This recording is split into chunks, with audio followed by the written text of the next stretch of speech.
नमस्कार, मैं हूं एसआर गोखले। स्वागत है आपका मेरे इस वीडियो में। आज हम देखेंगे कि पावर पॉइंट प्रेजेंटेशन में एक बेहतर प्रेजेंटेशन हम किस प्रकार से बनाएं और पावर पॉइंट प्रेजेंटेशन बनाते समय हमें किन बातों का ध्यान रखना है। तो ये बहुत ही इम्पोर्टेंट वीडियो रहेगा आपके लिए, क्योंकि वर्तमान में ऑनलाइन क्लासेस चलती रहती है और इसमें आपको विभिन्न प्रकार के टॉपिक पर अपने लेक्चर प्रेजेंट करना होते हैं। तो देर ना करते हुए हम आगे बढ़ते हैं। प्रेजेंटेशन बनाने से पहले आपको कुछ महत्वपूर्ण बिंदुओं पर ध्यान देना है, क्योंकि देखो, जब भी हम प्रेजेंटेशन बनाते हैं तो किसी उद्देश्य से बनाते हैं। या तो हमारे सीनियर ने हमें बताया है कि किसी टॉपिक पर प्रेजेंटेशन आप बनाकर प्रस्तुत करें, या फिर हम अपने जूनियरों के लिए, या फिर अगर आप व्याख्याता है, टीचर है, तो आप अपने स्टूडेंट को पढ़ाने के लिए भी प्रेजेंटेशन का इस्तेमाल कर सकते हैं। तो प्रेजेंटेशन बनाने के समय आप अपने विषय का ज्ञान आपको होना चाहिए, और विषय का ज्ञान पूरा गहनता के साथ आपको होना चाहिए, ताकि आप धारा प्रवाह पढ़ा सकें, अपनी सूचनाएं या जानकारी प्रस्तुत कर सकें।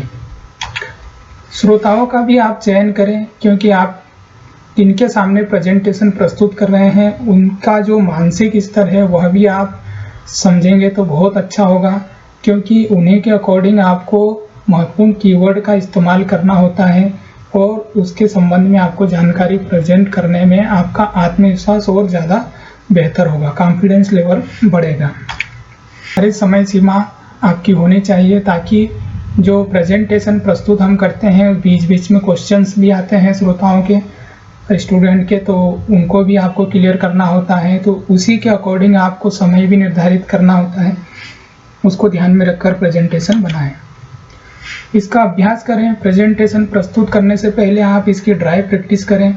बेहतर होगा कि ड्राई प्रैक्टिस के दौरान आप अपने मोबाइल से रिकॉर्डिंग करें और उसको सुने, फिर अपनी गलतियों को पॉइंट आउट करें और उनको फिर रियल जो प्रैक्टिस है प्रेजेंटेशन देने की, वहाँ पर आप उन गलतियों को ना दोहराएं।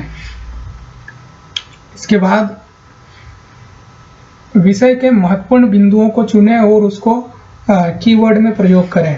उदाहरण के तौर पर जैसे उद्देश्य है, तो हम केवल उद्देश्य कीवर्ड लिखेंगे, उसके बाद इसका जो भी संक्षिप्त जानकारी है वो हम केवल मौखिक ही उपलब्ध कराएंगे।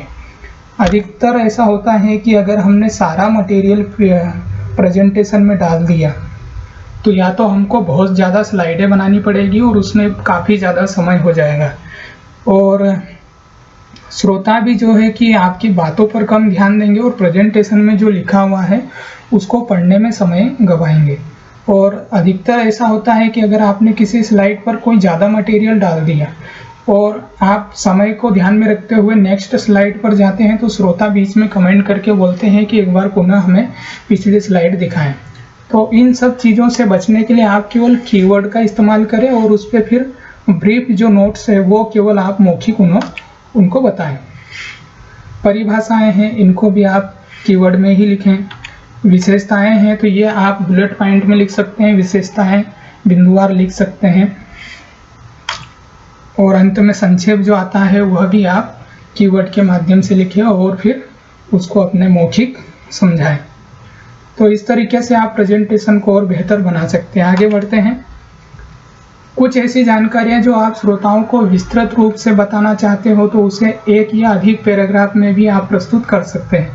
ऐसा करते समय इस बात का ध्यान रखें कि आपका जो पैराग्राफ है वो सही तरीके से अलाइनमेंट किया हुआ हो।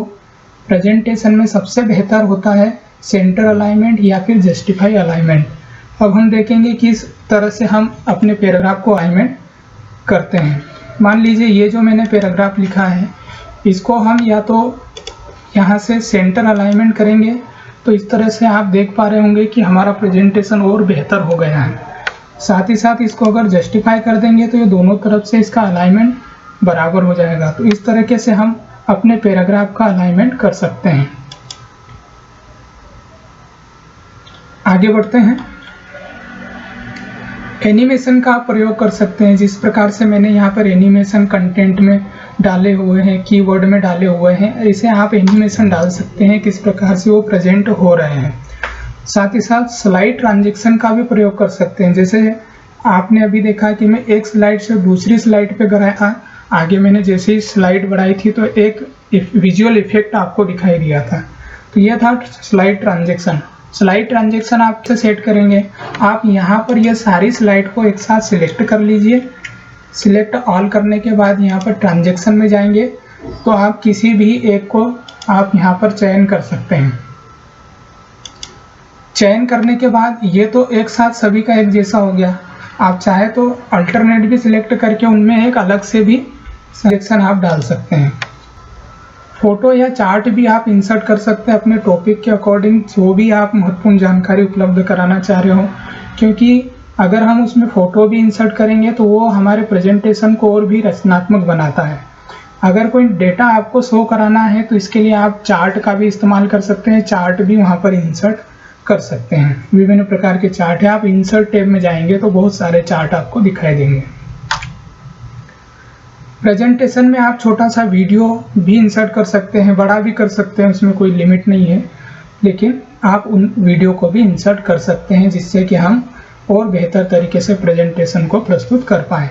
वीडियो नहीं है, फोटो है या फिर GIF है तो उसको भी आप इंसर्ट कर सकते हैं। कभी कभार ऐसा होता है कि आपको एक विस्तृत नोट यहाँ पर दिखाना होता है, PDF होती है वो भी आपको दिखाना होती है, काफ़ी बड़ा मैटर होता है। तो कभी कभार मैंने यह देखा है कि अपना कंटेंट यहाँ पर कॉपी पेस्ट कर लेते हैं, तो उससे क्या है कि जो विजुअल रहता है वो ख़राब हो जाता है। पिक्सल फट जाने के कारण उसका मैटर जो होता है सही से दिखाई नहीं देता है।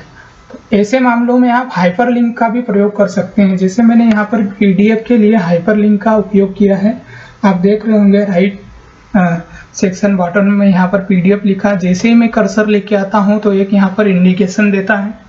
अब मैं इसको क्लिक करूँगा तो यहाँ पर प्रेजेंटेशन जो PDF के माध्यम से है वो दिखाई देने लगेगी।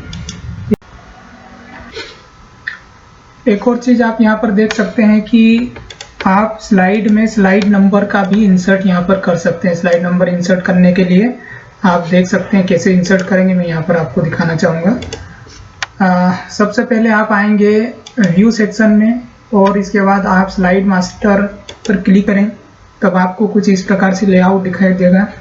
यहाँ से फिर आप इंसर्ट में जाएं और इंसर्ट टैब में यहाँ पर आप क्लिक करें स्लाइड नंबर पर।